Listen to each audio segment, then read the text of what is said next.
Welcome to Arrogance and Ales. I'm Faraz. He's JJ, and the man who gets all the pussy is Trevor.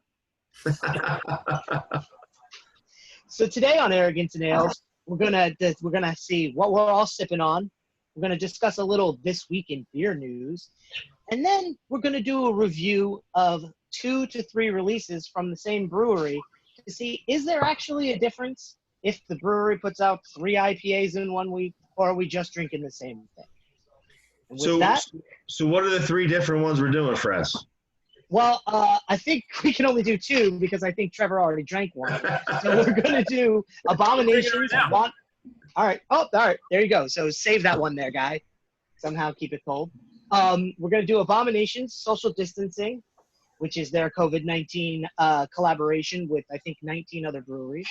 And then we're going to do their Wandering in the Fog series, which is Abomination's most popular series. I'd love to have Abomination come talk about this.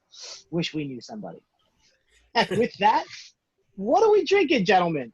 So it's going to be the Sabro and the Vic Secret of the Into the Fog, right? And yep. I love Sabro. I love it. A Vic Secret, it's okay, but Sabro's awesome. But I'm going to go grab I don't really like sours, but I'm going to grab one. Give me a second. I'll be right back.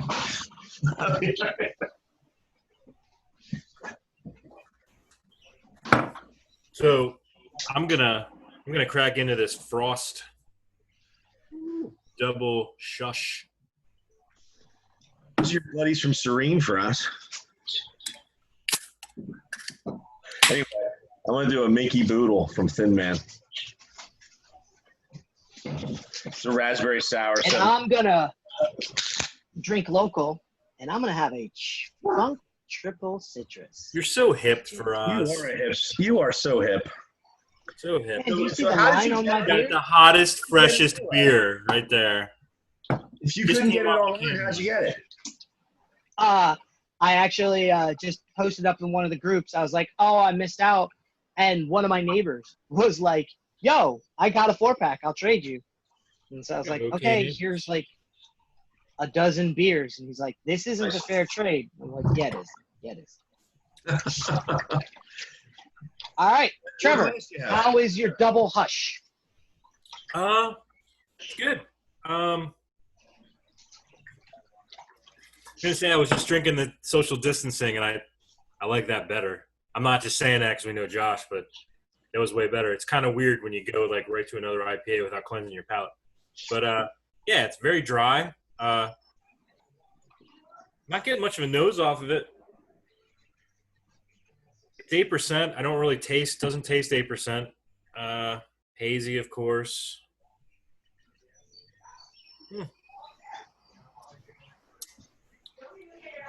It's good. It's good. It's just, damn, that social distancing is much better.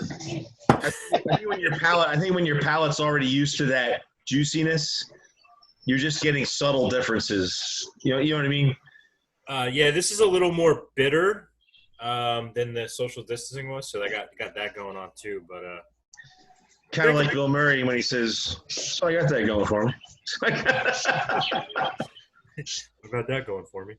But yeah, it's not bad. I prefer. I think the one I had last week. I grabbed one of the Lush. I think it was the other one that we had before. I like that one a little better. Not quite as bitter. A little juicier, but still not terrible. It's all right. Cool. I like Lush. I've had Lush many times. Yeah. Lush was probably my favorite out of the 2 for sure.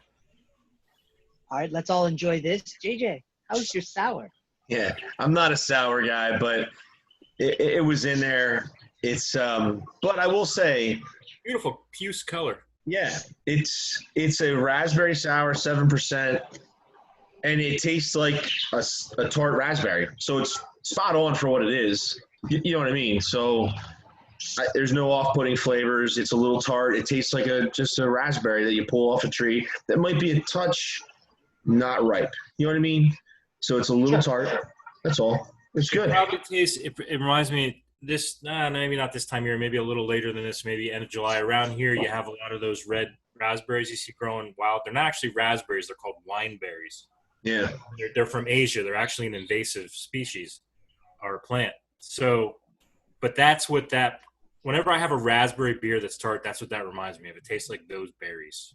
Yeah, I know exactly what you're talking about. I prefer a sweeter raspberry, but yeah, I know what you're talking about. No, Yeah, you're right. I have a ton of them on the side of my house over here, and I enjoy them. I yeah, pull them, I eat them. they're good. A lot of seeds in those things, though. A lot of seeds, but yeah, they're good to eat, and it's almost like the birds don't like them because they seem to last longer than like a sweet raspberry would. No, the birds love mulberries. I have a couple of mulberry trees, and they shit them all over the place. So they love mulberries. There's something you haven't seen. Have you ever seen a mulberry beer? I don't think I've seen a No. mulberry beer. Wonder why. Have you ever seen one? One. I've seen one. I was trying to remember who did it. Somebody should do a mulberry beer. We should get someone to do that. Because Cost would probably be a lot to brew with. that's a real local thing too. Like you can get a very forage those locally. Yeah. I yeah can see like Lost Tavern doing that or something. yeah Yeah. That'd be cool. What was I going to say? So, fun fact, don't let your dogs eat the mulberries after they've been sitting out in the sun. So mulberries in the sun ferment. Oh. And when animals eat them, they get drunk. That's actually why your mulberry trees attract like chipmunks, squirrels, and skunks. Because they like to get wasted. They love to get wasted. I learned this. Dude, that's why I got so many freaking chipmunks now. Yep. So when my buddy bought his new house, we had just gotten my puppy, and he had a fenced yard. So I was like, this is perfect. My puppy doesn't need. And I was like, yo, what's he eating? And I was like, oh, they're mulberries. And then after about an hour or so, the dog was like running and falling down, and like he was just being all weird. And we were like, what the hell? So I like Google. I'm like, oh no, are these bad for him? And I'm like, oh no, my puppy is wasted. Nice. Yeah. So a real quick story before we get to your beer. I was doing moonshine one time. I made a still out of a pressure cooker, and the mash that was left over, I was dumping it out front into the yard where they had a foot of snow on the ground. It was wintertime. Dumping it out there, and we finally got done distilling the batch of Sugar Shine. I let the dogs out. They eat all of the mash, leftover mash. They come back in, and they puke it all over the house. And we couldn't get the smell out of the couch because it was wretched. We had to burn the couch. Trevor might have been at that couch burning party. Anyway, we burned the couch, a new couch. You've burnt multiple couches since I've been. Yeah, I'm sure I have been. Yeah. Anyway, do I need to like coda that with the Big Bill Engvall? You might be a redneck. Yeah, it's a thing around this area apparently. people burn their old couches a lot. Yeah. Man. So Fraz, how's that triple? Good. I don't think it's too hot. I don't think and you know how much I hate malt in my effing IPAs. It's sweet. It's nice. It's an ass kick and a half. Doesn't taste contracted. No, they brewed this in Emmaus. I know. I'm joking. You taste the orange peel? No. But what the orange peel is there to do is to give it that little bit of a piff or to soften the impact from the alcohol. Because as I've gotten a quarter way through, I can now be like, oh, there you are, my friend. Yeah. You feel it in your chest. Say it with your chest. Yeah. But yeah, that's 100%. Wow. This is, yeah, Trevor, don't you worry. I'll be joining you soon in the after all four of these. What mood we're going to be in? They do a great job with their juicy IPAs, no question. Yeah, but remember what was it, the double citrus they put out, and everybody was complaining about it, and it was like that was the one that was contracted. That's why I made that comment. people were like, yeah, it's undrinkable. I'm like, no, give it to me. It wasn't undrinkable. It wasn't. It might Tasted, not have been the same. it may not have tasted the same as the last batch, but I think that's the beauty of trying these IPAs, and it's not always going to be the same every time. It's not Budweiser. Right. Also, hi. If you would like your small little brewery that makes this much to then make this much so everybody can get it, they have to brew up batches. And when you're brewing up batches, you have to figure out how to brew them up. And that's all this is. Like, this is just like, this was the first time they brewed double citrus in that big of a batch. And if it came out a little different, well, that sucks. And I'm not sure the contractor was used to brewing with fruit juice. I mean, they actually use fruit juice in their citrus. So I'm not sure they were used to doing that. I mean, maybe they weren't. I don't know. When you brew up, I don't know. So yeah. But this is brewer up at Susquehanna, and they had there's a good system. It's just it didn't work out as well as some people expected. That's all. And again, don't forget, a lot of times it's, they were cool. It's the sip of sunshine. How many times do I hear people tell me, oh, dude, when I used to drink those cans, they were made there. They were unbelievable. And I said, I'm sorry, did you say the word can? Yeah? Okay. So genius. They've never not brewed where they brew now if it was a can. If you had a bottle, we could have an argument. But no. There's always a two roads. Always. Yeah. So it's like, okay, then it's just because it's not cool because now you see it on the shelf. It's also environment, too. It's also environment, where you're at, who you're with, what you're doing, and all of that plays a factor into the experience. And whether you think so or not, it does. It really does. Like if you're at Funk and you're sitting there and they open that freaking brew kettle in the summertime and the garage doors are open and the freaking steam comes out, it's fucking cool. And you're drinking a double citrus, that's a fucking great experience. You know what I mean? Yeah. It might have tasted better because of that experience. Yeah, I don't know. I don't know. People also don't want to say a beer they waited in line for sucked. They just don't. Right. They just don't. Yeah. I'll tell you that a beer I bought on a shelf sucked, but I won't tell you that I wasted 2 hours of my life for a beer that sucked. Yeah, I agree. All righty, gentlemen. I'm doing what Trevor should be doing and moving us along here. By the way, we're time to move on, guys. Thank you. Thank you. So now we get to This Week in Beer News. So we picked a few topics beforehand to think what would be interesting. And one was, what was the top sales for July 4th? So I looked around and I found there's a delivery service called Drizzly, which is locally for us GoPuff. Correct. And they are a national alcohol delivery company. So for us, they're part of GoPuff, but I'll put all of their stats in. First amazing stat. What percentage up were they for this July 4th? Their service, delivery. I'm going to be totally wrong here because it's such a hard guess. I'm guessing 50%. Triple digits, so go higher. Yeah. I don't know, 150. Trev? If triple digits, I don't know. I'd say probably not more than 150, probably maybe 125, between 125 and 150, but 435%. Yeah. That's a lot. There's got to be something else pushing those numbers, though. I also think that it wasn't. It's the age of the service. Also think that, and also alcohol delivery had become legal in almost every state now because of COVID. So it's, there's a lot of those factors in there, but that's still amazing.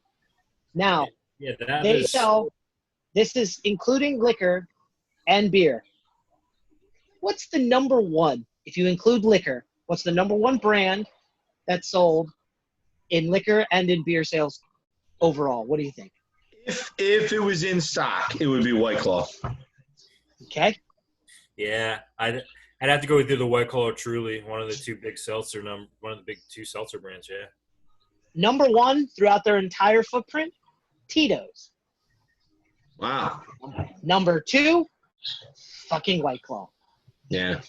Number If one, it was New in Jersey. stock, I guarantee you there were stock issues. If it was in stock, it would have been number one. It would have been number one for sure. Yeah, Yeah. they definitely have stock issues. Their variety packs they just walk themselves out the door. And we'll get 50 or 100 in. It'll be gone in a day. It's insanity. But they can't keep them in stock, so that's an issue. But yeah, like you said, if they were able or available, I'm sure they would have been number one for sure. All right. And what was who the did drink a hard seltzer this weekend? You guys didn't drink a hard seltzer? I did. I drank several. I drank. Roz, I know you don't touch that stuff. A Smirnoff Blackberry 8% 25-ounce can. I feel better because it's a man can. Those are good. They're good. I actually drank the Funk Refresh, which basically tasted like if you took Peroni and Gatorade and poured them together. Was it good? So, it was if How many I carbs? was. It's pretty low actually. It's a pretty low, and it's a low ABV. It's like 4.2, or 3.7. It's something real low. If I was the market like Michelob Ultra or something like that, I would like it more because it basically was that with a little bit of fruit juice because I had the fruit punch one. It wasn't offensive. It was exactly what it was supposed to be. Well, that's good. Yeah, that's good. So if I was outside and sweating my sack off, I'd be like, yeah, you give me. I like the Smirnoff. I'll leave work on a Saturday and I'll grab a man can, a Smirnoff Blackberry 8%. It's not a man can. I've tried that stuff. It's not bad. I mean, it's totally drinkable. But I drink anything. Yeah. I think that goes for both of us. I'll drink it. I'll try anything. I don't care. Twice. Yeah. JJ's nickname in his 20s was the only thing I turned down is my collar. We know. I was just saying today how much I enjoyed did we talk about this before in our last? But anyway, the Alltech Kentucky hard tea stuff that they made is actually the half and half is delicious. Mm-hmm. Put it over ice with some of those hard cherries in it. Love it. Floyd's hard cherries. Yeah.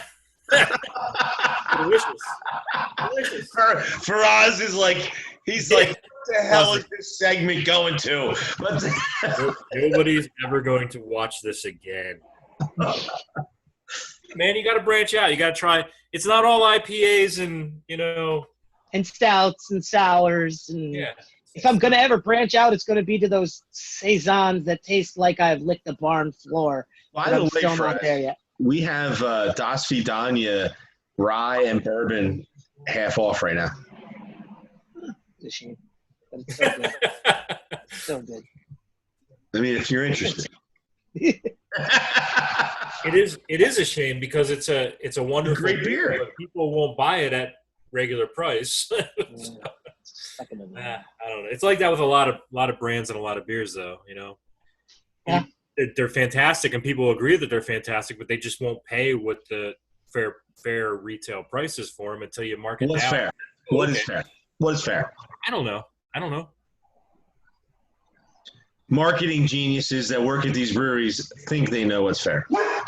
I think most things are, as far as stouts go, I think most of the pricing is pretty fair. IPAs, some of them I think are a little overpriced. Think how much hops cost. Hops cost a lot. I know. It is, but some of it's a little expensive. All right, next subject. Next subject is Harpoon Brewery did a survey of IPA drinkers, and it was an online survey, asked legal drinking age Americans what they were drinking this year. The result ended up with over 9,000 people answering, and it was overall demographics. And here's what they found. 21% of IPAs said they were more likely to drink IPAs over this year compared to 5 years ago. And millennials in particular were 34% more likely to drink an IPA this year. About half, 46% of the respondents, and 61% of millennials said it's somewhat important for them to buy from their local or regional breweries. 41% of beer drinkers stock up on classic craft brands, opposed to only 20% who buy seasonal, and 16% buy lesser unique beers. 42% of respondents said they were more likely to buy from companies that they know are employee-owned. Respondents who drink IPAs ranked balanced, light, or sessionable over all other styles at 66%. Following that, where people preferred extra hoppy and 14% extra hoppy bitter, and 14% liked extra hoppy non-bitter. And where were you most likely to drink beer? 32% said at home. 36% said anniversaries and birthday parties. And 31% said, anniversaries, birthday parties, or outdoors. And 31% said while watching TV or a movie. So what do we think of these? Watching a movie or TV? So you can combine those two, I think. Yeah, that's the weird. The way they categorized that was a little strange. I think that survey says to me, while people are still buying local, they're also buying large macro craft as well. Sure. I mean, your number one SKUs are Sierra Nevada, Hazy Little Thing, Allagash White, Deschutes, Fresh Squeezed. These are huge. For us, it's more Trogs Perpetual. Trogs Perpetual is a beast. All Day's a beast. Centennial's a beast.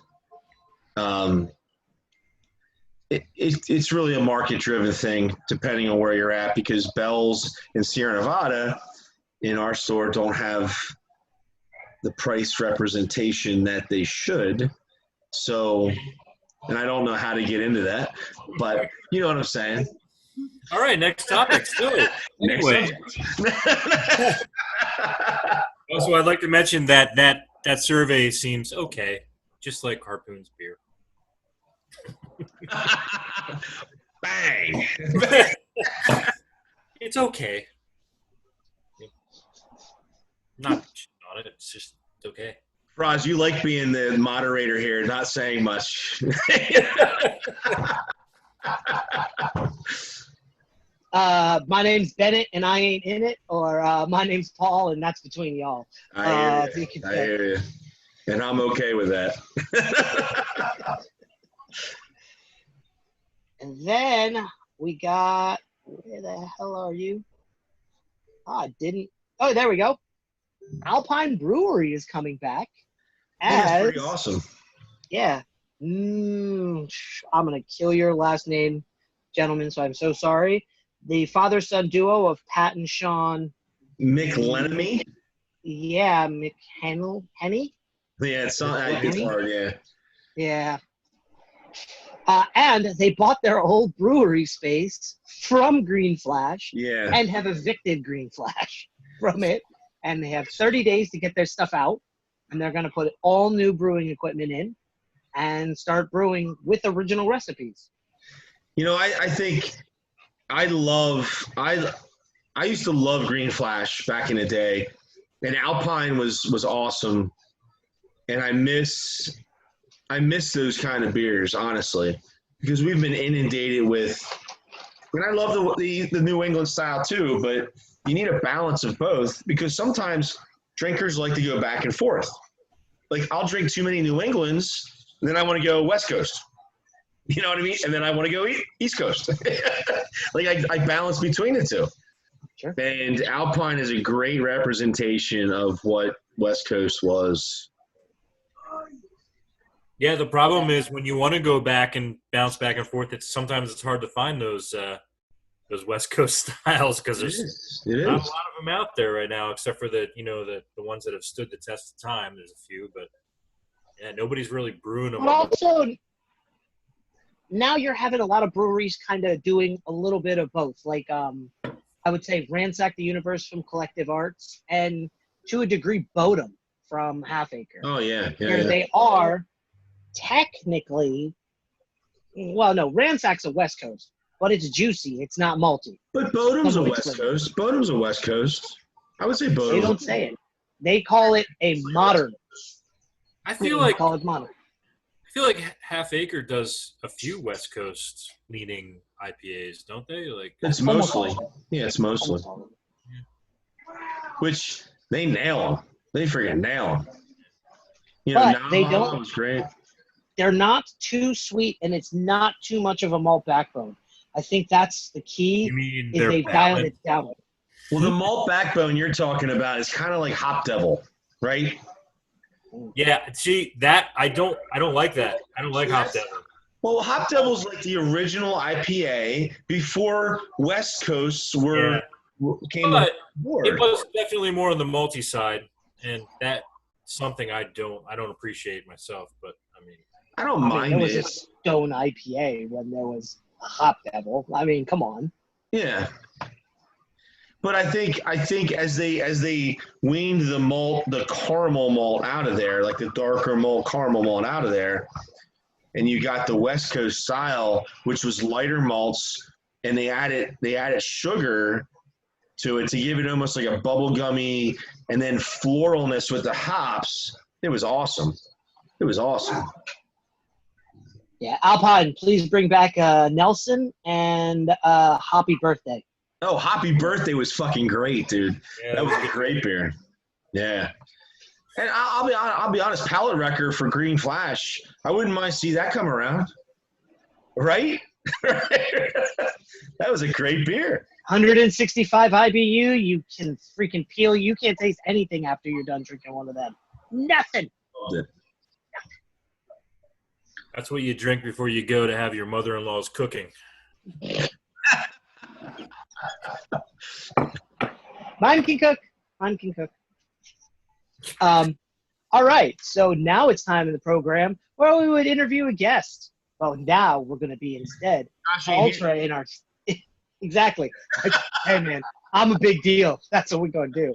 So we are going to try 3 beers that were released in the same week from one brewery. Which one are you doing first? Social distancing. Social distancing. Yeah, social distancing would be the first one we do because social is the single and the others are the double. I have it poured in my beautiful mushroom glass. Nice. I'm using a Pennsylvania tuxedo from the pre-BBC Dogfish Head. Beautiful. They didn't do that beer last year, right? No, not last year. So how do we know who brewed this? This one is brewed by Josh. This is Abomination. That's why so this one's brewed in Josh's living room. Brewed in Josh's living room. Help with his dog. Helped him. That's Loki. He wishes very much that Loki would be there with him brewing. But no, this one Josh brewed.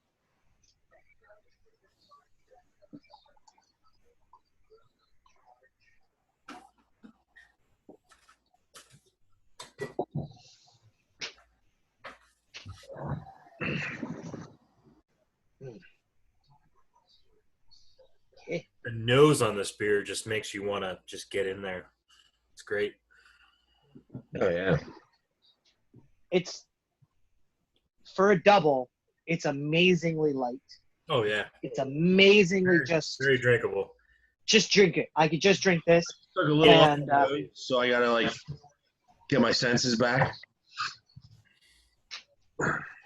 I actually had a person say to me, "Man, I wish it was as strong as Wandering in the Fog."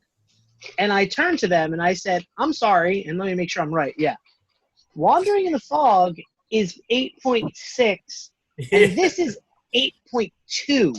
And that's your issue?" It's the same. Yeah, I gotta tell you, this drink's like a session New England. It does drink. It drinks. And it's fantastic. Well, remember And he's how not what was his beer we drank that was like a 10%? Oh, the Nice snack. Drawing a blank. Drawing a blank. drawing a blank. Yeah, see, I was drawing a blank. Drawing a I blank. didn't even do that, but I was actually drawing a blank. That beer was that you could not tell that beer was 10%. Very dangerous, delicious. No, but it was an. Remember, if you remember, all of us had the same effect as we did when I was drinking this Funk Triple. You couldn't tell then, but then once you were you were about halfway through and you started exhaling, you were like, oh, okay, hello. Here's the darkness, my old friend. Is there any early boil or boil hops at all in a beer like this? Yes. There have only been a few craft breweries who have done the 0 IBU with no with no boil hops, because don't forget, boil hops also give you a body. Right. When you don't use boil hops, you have a very thin beer. And most brewers will, even if the beer tastes right, to them it doesn't feel right. So they get disappointed in it.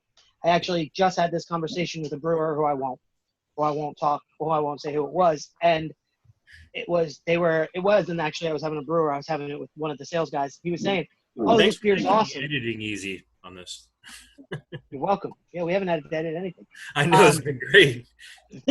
And he said, this is awesome. And the brewer was like, this is trash. And he was like, no, it tastes great. And he's like, there's no body. It's thin. It's trash. And he's like, but this is a summer IPA you could just crush. He's like, it sucks. And it was just funny hearing the two of them argue over it. Is it the alpha acids or the oils within the hops that give it that? Yeah. Yep. That's exactly right. It's the oils. Yeah, I think this beer is, if you could make a 5% version of this, put it in the 15 pack and price it right, it would kill it. Toby, shut the fuck up. I believe that's called bro beer. Yeah, I was just gonna say. No, Have you had bro beer? Because it's delicious, and if that was in a 15 pack, it would also kill it. Yeah. Instead of wandering in the fog, we call it wandering into the mist, or like meandering in the mist. There you go, Josh. There's your session. You're welcome. It's not quite a wander; it's just a meander. That's what I said. There you go. It's a meander. It's a meander in the mist. Yeah, dude, I can't even. I'm not even halfway done with social distancing. This is what I'm the guy. I'm the quiet guy up in the left-hand corner here. I'm just gonna. Don't even ask me. I can't crack another beer because I'm afraid I won't be able to finish it. I don't want to waste it. Big secret. Yes, you can. I've actually had all these beers before because I bought them like twice already. Whenever they come in, I snatch them up. So I know what my favorite is. What are you guys doing next? If I remember Vic's secret right, Toby, shut the fuck up. Also, prettiest can out of all the. If Absolutely. If I remember Vic's secret right, it has a little bit of like a pepperiness that was a little. The hops was a little offensive to me. I don't know if this will or not. I just remember I like this one better than the Sabro. Galaxy is my favorite. I haven't had the Citra, which I love, but they don't ever send that down this way, Josh. Let me go beat my dog. 1 second. No, don't say that. I have to edit now. You do have to edit that. He doesn't beat his dog. He fucking loves that dog. He likes that dog more than beer. Well, I do love the You want the Citra. You think you want the Citra. I want the Enigma. The Enigma is the highest rated one on the Dirty Word Untapped. it's an enigma, But apparently. it is. It's an Enigma. Ugh. Ugh. Should I edit that out? No. No, we're keeping that one. Yeah, I was every time we got this mix, we kept getting these mixed bringing the fog packs. I was like, oh, Citra gonna be in there? Citra gonna be in? Nope, no Citra. I gotta tell you, it's really it's a little thicker on the mouthfeel than the social distancing, but It's much cloudier. the flavor is almost identical. Really not that. I don't get much difference. No. So the fog coats more.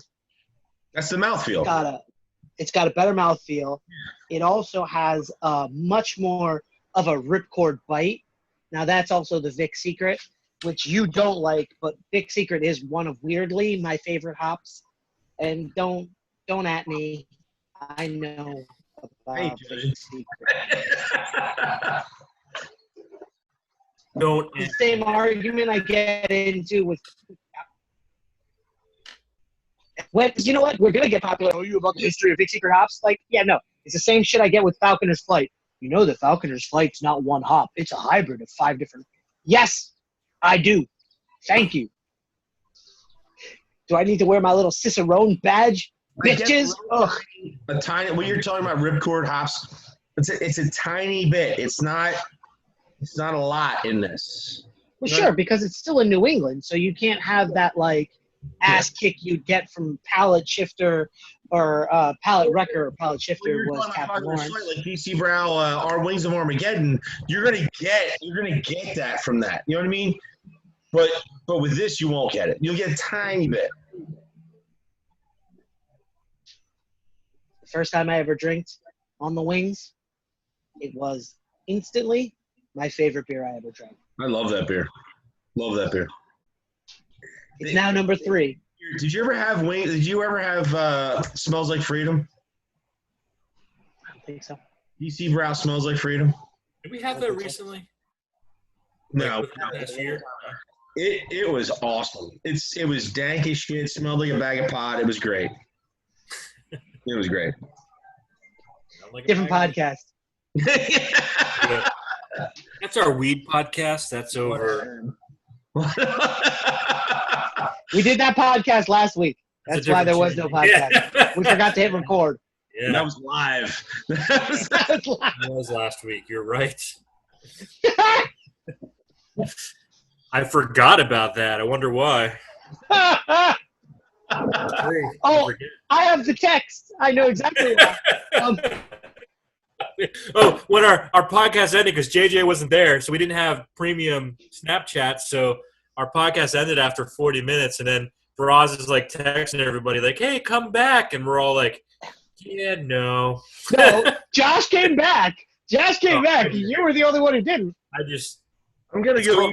It's called Couch Lock, and my computer was on the time. Well, since we're probably going to edit this whole little bit, sorry, Trev, now you got a little bit of work. I don't care. Yeah. Oh, let me tell you. It's 2020. It is. Yeah. That was we got into it that last time. Josh and I talked till our phones died. Good Lord. It's so bad. I was like, did you hang up on me? He's like, no, my phone died. I was like, all right, cool. Mine just died too.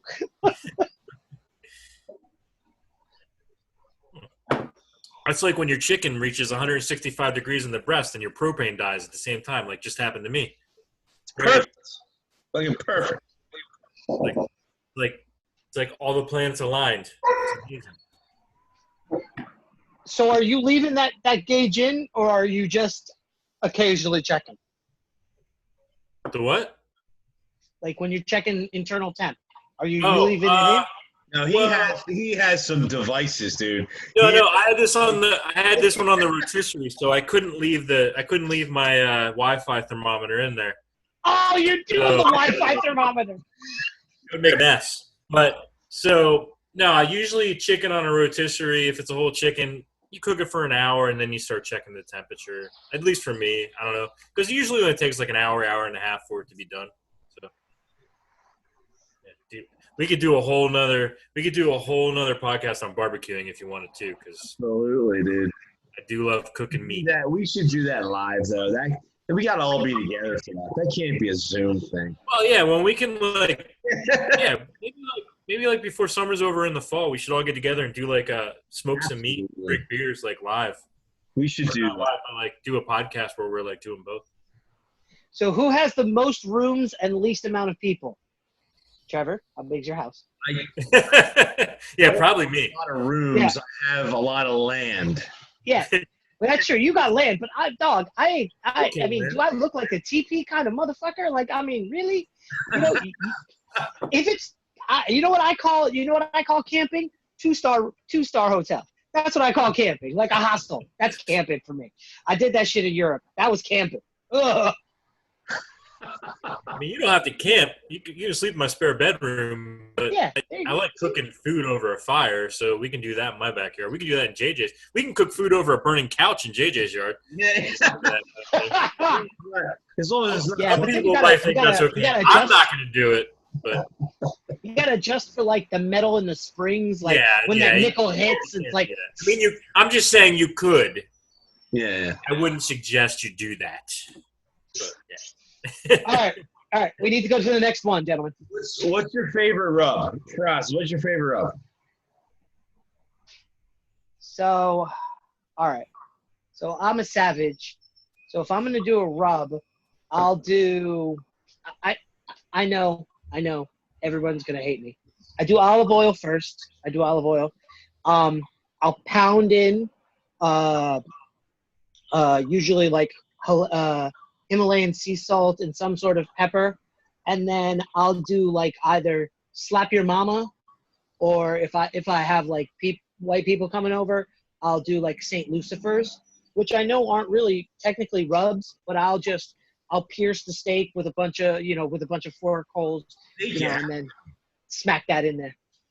Yeah, steak, you have to fucking use the season the shit out of steak. Yeah. Yeah. Salt. That's all you need on steak. Nah, dude, Bubba's is awesome. I don't usually Bubba's put is much good. on my steak. Love Bubba's. Salt, maybe a little black pepper. I'm not looking for hot. I just want flavor. Yeah. So the pig Himalayan sea salt, olive oil, pig Himalayan sea salt, and you use Bubba's beef rub, it is fucking great, dude. Yeah. You ever try I'm it? also, I also marinate even my steaks.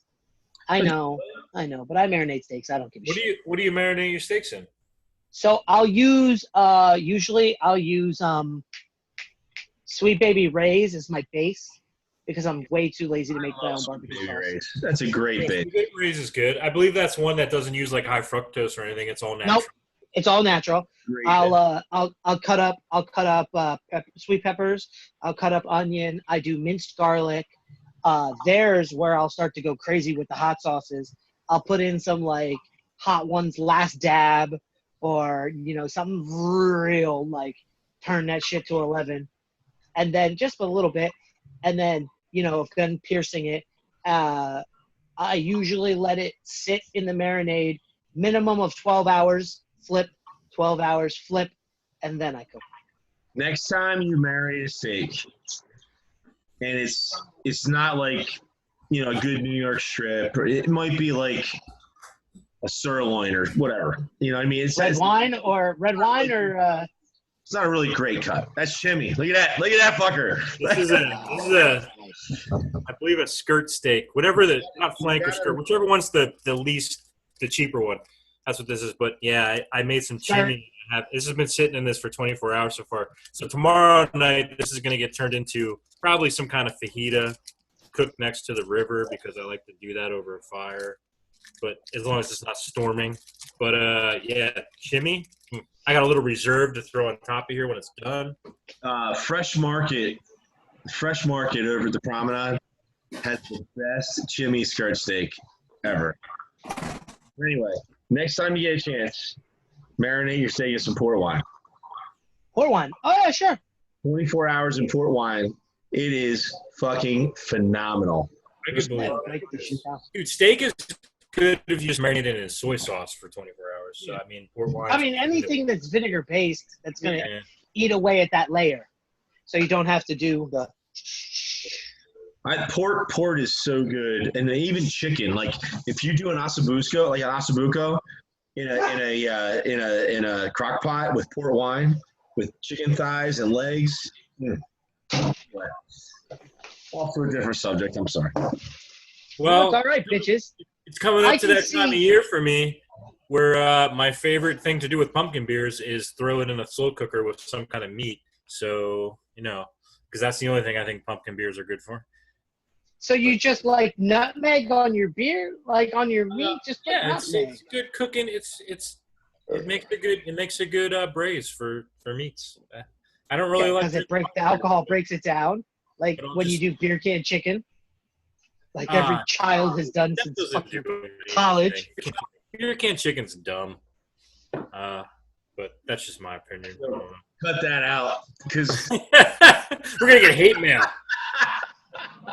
Beer can chicken, No. dude.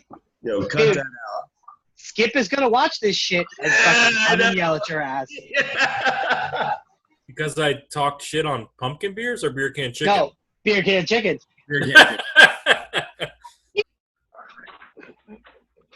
I know what Josh talked about as far as like can design.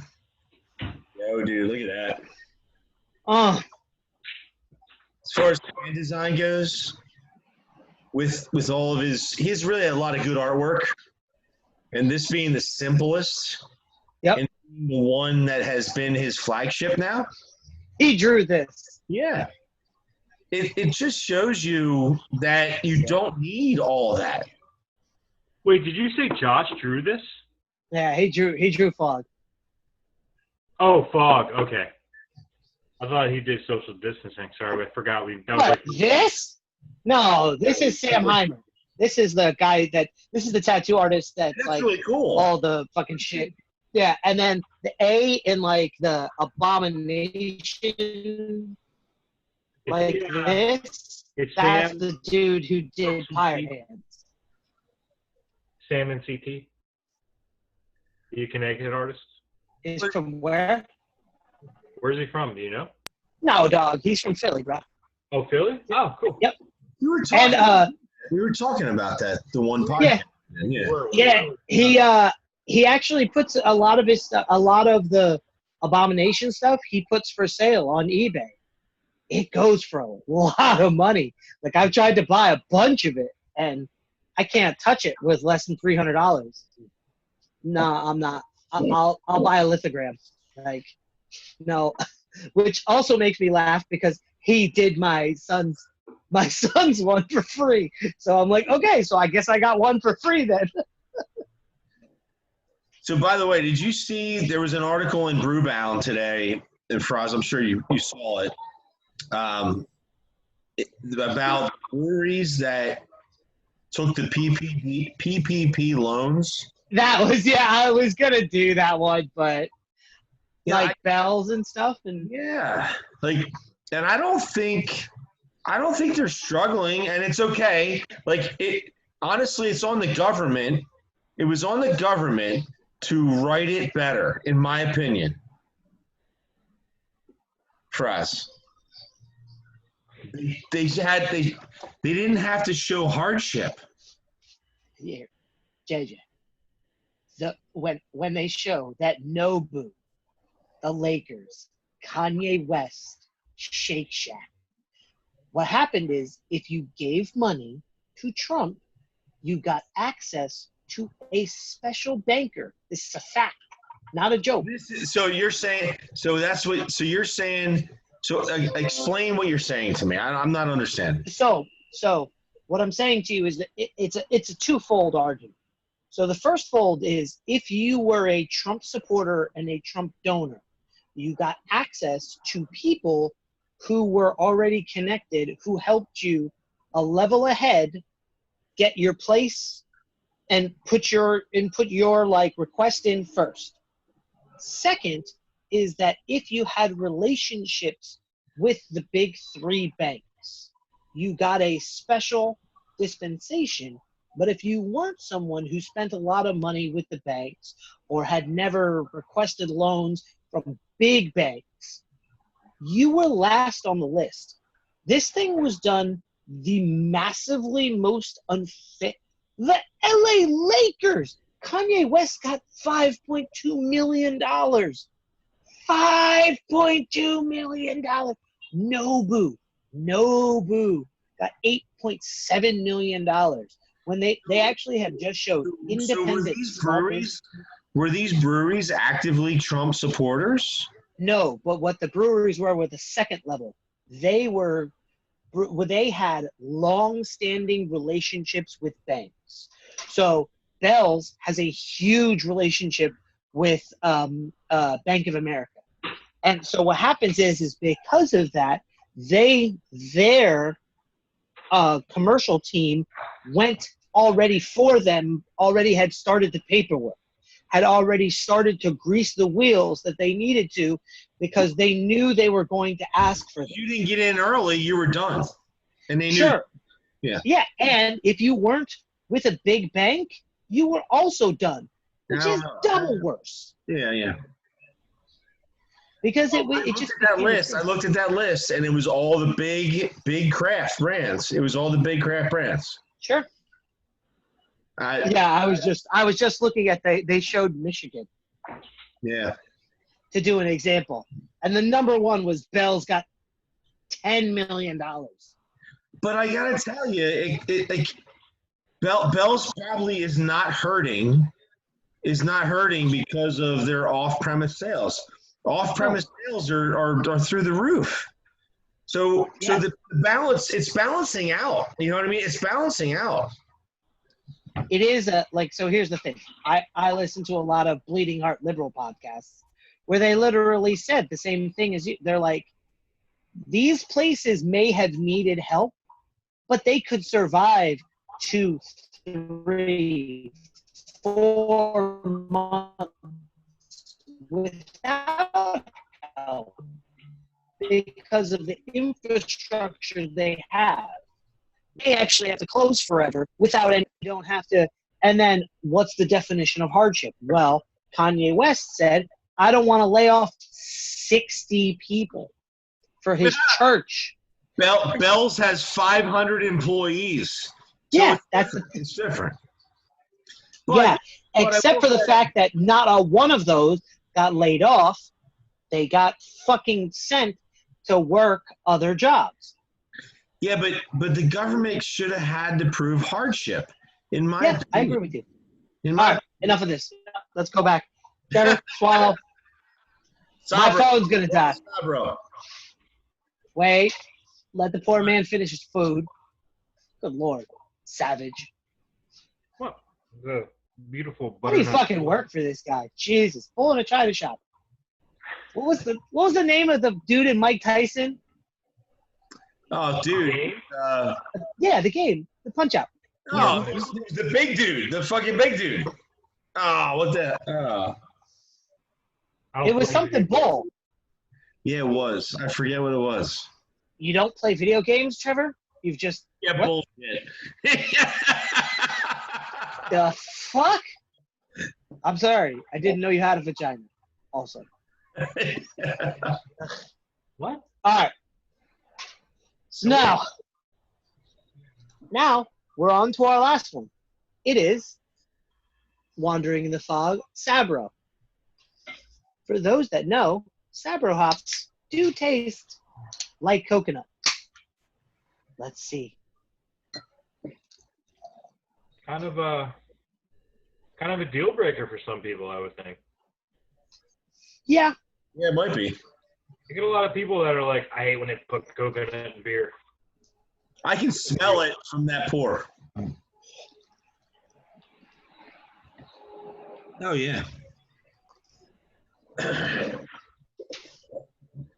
Yo, what was the beer recently we just got in that had the coconut aroma? Do you remember? I don't know about aroma, but the latest Neshaminy Creek Shape of this Haze, year's been coconuts. The passion fruit has coconut in it. And it's just one of those things where people see coconut and they're like, I don't know. No, dude, it was the River Runner. It was the New Trail River Runner. It had Sabro in it. Had hints of coconut. Absolutely. Sure. Now, if you want New Trail, holla at your boy. If you want New Trail with Sabro hops, you drink Rained Out. And that thing tastes like you're drinking a goddamn margarita. River Or not margarita, pina colada. All right, once again, Hazy AF, bitches. That glass makes it look like you're drinking a half and half. Dude, this beer is 100% tropical. You're not going to get much more tropical than this right here. So tell me, it's the same beer, it's the same recipe, a different hop. Do they taste different? Yes, absolutely. Yeah. Yeah. It's why it's a great series if you ever wanted to experiment and see how hops affects the taste of beer. It's a great series to check out. You know what's I funny? agree. About 3 years ago, maybe 4 years ago, I forget how long ago, whatever.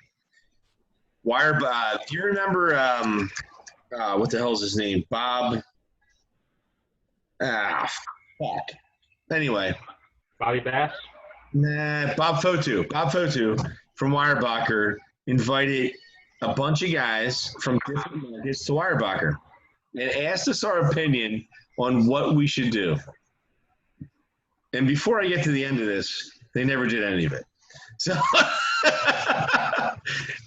but the consensus was in the market, me, Mark Tanzos, there was 2 guys from Philly, 2 guys from Jersey, and we're sitting in this meeting, and we said to them, develop an IPA series that accentuates a hop profile. Educate the consumer. It's all about education. And Bob Fotu was extremely informative. He wanted to do it. He loved the idea. It never came to fruition because one of the guys in the meeting, and I'm not going to mention any names, looked like he ate a shit sandwich the whole time. Was this a Weyerbacher? Yeah. And you can probably guess that for us. But it's where the market's at, man. People want to be educated on beer. People want to know what's going on. And if you can do that, you are winning the beer business. And I sound like Donald Trump there, and it sucks. It's a beautiful beer. Yeah. There's no beer that's better. Great. You're going to get tired of drinking this beer. It's so good. Seriously, educate people. You know what I mean? Bro, I didn't want to take classes. I didn't want to have to trust me. I mean, we deal with it all the time. Yeah. And you know what it's like. I mean, when you're talking to people about beer, 90% of the public just wants to learn. Sure. They want to understand beer. They want to know, and you tell them, and they're appreciative, man. They really are. So it's funny. A local spot, I spend time organizing because I care about my locations. So I'm there organizing all the time. Customers think I work there, so they ask me all the time. And it's so funny when they're like, hey, by the way, that guy's really good. He was really helpful. And all the time, she looks and goes, who? She's like, but wait, because I don't only recommend my beer because I'm sorry. I joined this game not only to make money, but I wanted to make my hobby my career so that it's my passion and so that every day, I'm happy. Yeah, and that's what it is. People appreciate that. That's good. And you're right. People honestly do. I apologize all the time to people because I'm like, hi, you just wanted a simple answer. And I'm so sorry, but I'm this weirdo who doesn't know how to give you a simple answer. I feel like I'm Pete Davidson.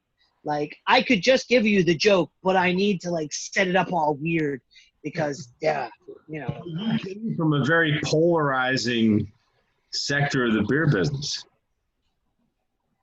What do you mean, polarizing sector of the beer business? Well, when you're on the retail level, and you go to wholesale, Yeah. retail is a little polarizing because you're dealing with wholesalers that pick and choose winners. All right. So, by the way, kids, you can taste the difference even when it's the same bleeping recipe. Yeah. If it's well done, it's different. And oh, this shit is different than this shit. Hops makes a difference, no question. Arrogance and ales. Peace out. Cheers.